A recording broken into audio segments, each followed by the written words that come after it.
Okay, guys, Saturday morning here, and everybody's still asleep in the house, so I'm whispering.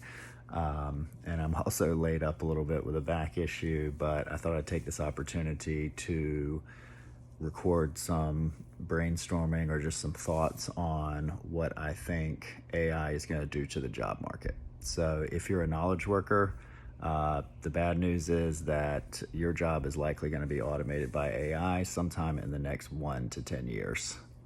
So, I think I'm not trying to scare people. I think a lot of people are telling people that this is just going to augment you.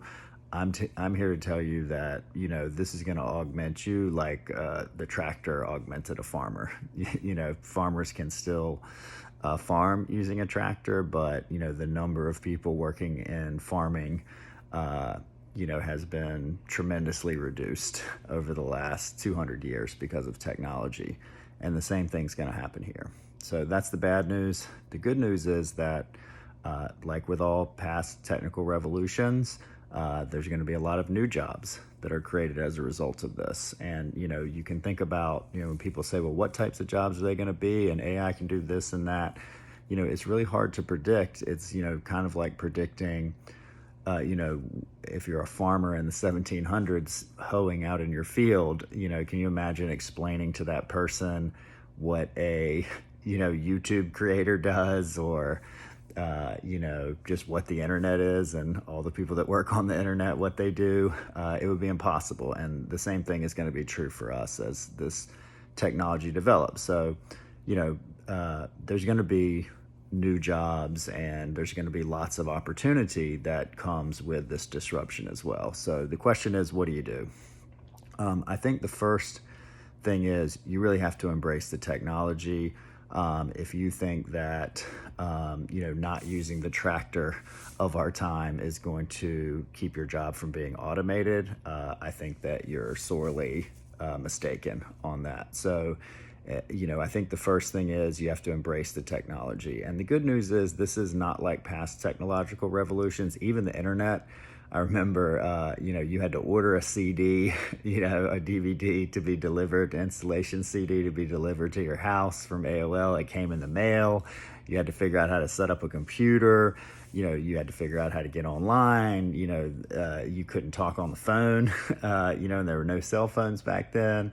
If you were using the internet, it was just, there was a huge barrier for people, to learn the internet and to adapt to the internet and those types of things. This, because we all, already use the devices, a laptop or a cell phone, that, you can access this technology through, number one. And number two, you just talk to it via chat interface, just like you would a human. So the learning curve to get up and running here is pretty much non-existent. So how do you get up and running? People are talking about like, well, do I need to take a course? My company needs to give me use cases, that type of stuff. I think that's all bullshit. And I think basically, you get up and running just by starting to use it. And if you don't even know where to start, you can actually ask the AI, what should you use it for? Tell it about your job, tell it about a task that you're trying to do, and see what advice it has for you on how to accomplish that task. And are you going to be able to, automate or supplement every part of your job with AI? No, but even if you can supplement 20% of your job with AI right now, think about what you can do with that extra time to take on more or not have to work as much, those types of things. So number one is you need to use the technology. Number two is, I think everybody feels that we are in a time of rapid change. And I'm here to tell you that it's accelerating. This is moving very, very quickly, faster than any technology ever has in the past. And it's not going to slow down. So you really need to get comfortable with the fact that the only constant is going to be change going forward with, knowledge work. And if you sit behind a computer for a large portion of your job. So what does that mean? It means you need to become a continuous learner. So the days of learning something and then doing that job for 20 years and not really having to do anything but keep up with sort of the latest news around the industry or whatever, but basically doing the same job for 20 years, for knowledge workers, that world is coming to a rapid end. So you really have to become a continuous learner and continuously upgrade your skill set using the latest technologies if you want to stay relevant as a knowledge worker. And again, regardless of your age, regardless of your technical ability, regardless of your level of experience, this technology is very accessible and it's very easy to leverage and use and learn if you just put in the time to do it.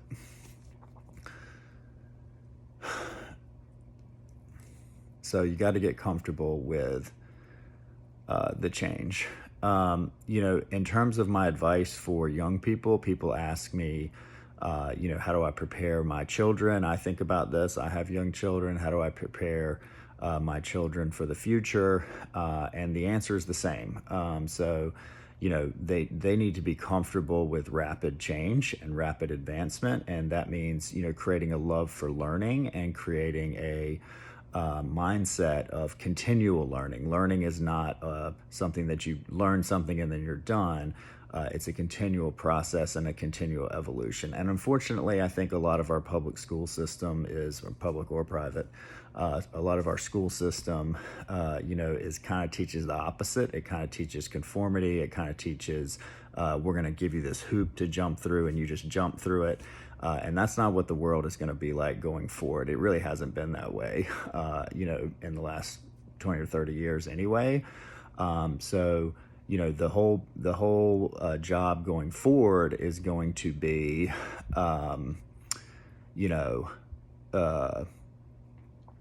the whole job going forward is going to be, what do you do when there's not a hoop?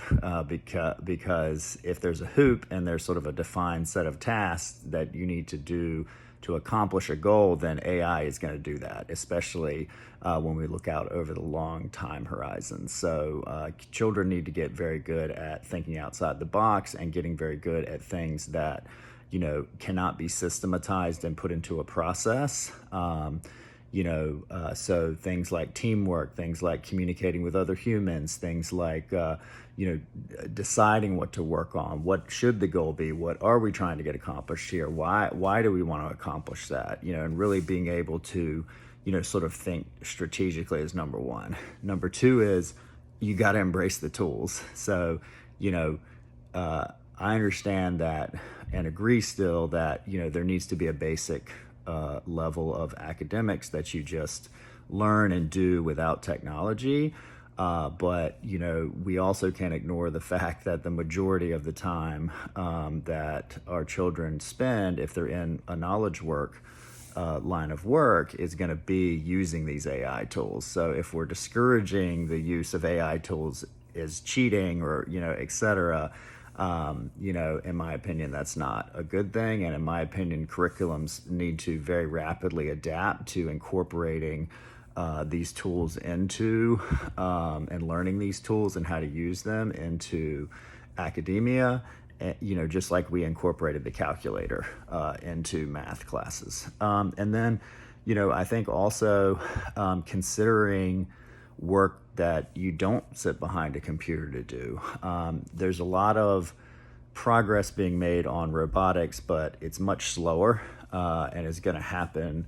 The change there is going to happen much slower. So, I think that the trades, your plumber, your electrician, those types of jobs, they already have become a lot more valuable, in the last 10 years. And I think they're going to continue to become even more valuable. So, skilled trades and things that, you're not doing sitting behind a computer, or where at least the main value proposition that you are delivering cannot be easily processed and systematized. And I think some of the things we make fun of, like YouTube creators and Mr. Beast, and what I'm doing here, this can't be done by, people are going to come To use an extreme example, not that I'm putting myself on her level, but, Taylor Swift, people are always going to want to go see a Taylor Swift concert, and,